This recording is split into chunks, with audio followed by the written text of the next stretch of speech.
Alright, I'm going to attempt to show you what I was talking about earlier, Sherry. I don't have a lot of time to lay this out perfect, and whenever you draw sacred geometry, it's just really important to take your time, especially when you're first starting out, and get it right. Normally I would find the center on the paper here, but we'll just wing it. So the idea behind the seed of life, flower of life pattern, the creation pattern, is that, you know, the original spot is referred to as spirit. I'm using my really crappy compass because I'm at work and I don't have all my good stuff. See here. Alright, so the first thing is really the center spot on this design. You can just consider it spirit or pure energy or some divineness. I'm just adjusting my compass here.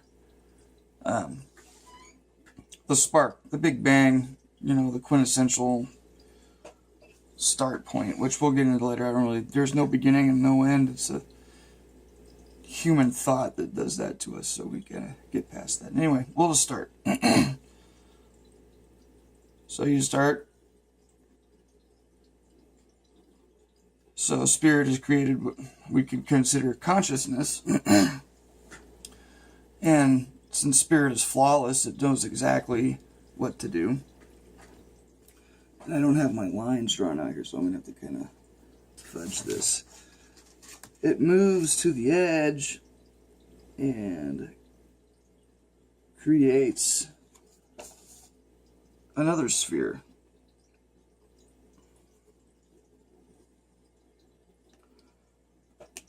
And also interesting at this point, this, you consider this duality. This is the birth of duality. And it creates the Vesica Pisces, this kind of football-shaped thing. And this is an interesting piece because it creates math. So math may not be the first thing. Maybe it is energy or sound, like we were talking about. The Vesica Pisces shows you the square roots for 2, 3, and 5, which are never-ending numbers. Also, if you take the length of a circle and then half the length of the next circle, A to B over C equals the phi ratio. So right there is just a complete wealth. I mean, that's all you would ever need to do any math ever for any equation. And don't let any physicists tell you otherwise, because this is not physics. This is beyond physics. So another great interpretation I've heard, I'll continue drawing the flower here, is that this is like the 7 days of creation that they talk about in the Bible. This is what I think they were talking about.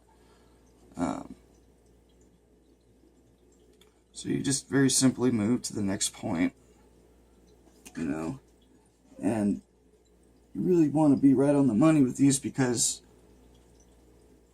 one slip up here, see how I'm already getting a little off? If I continue this, which I'm not going to, they would continue to get more and more off, and you would never ever want to do these in pen like I'm doing right here. But since it's just a quickie,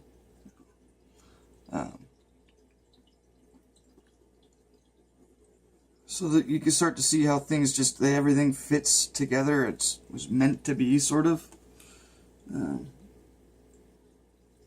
always said that if you want to understand these things, it's not enough to watch the YouTube videos and stuff. Go buy a compass. This compass was, I think, $20, and it's a pretty nice one. And start drawing. And you'll start to understand, you'll start to see. So here we are at day 7. 1, 2, 3, 4, 5, 6. Here's the 7th. So this is the 7th day of creation. If you take the Bible in its literal meaning, which we'll leave alone. And that means I gotta go.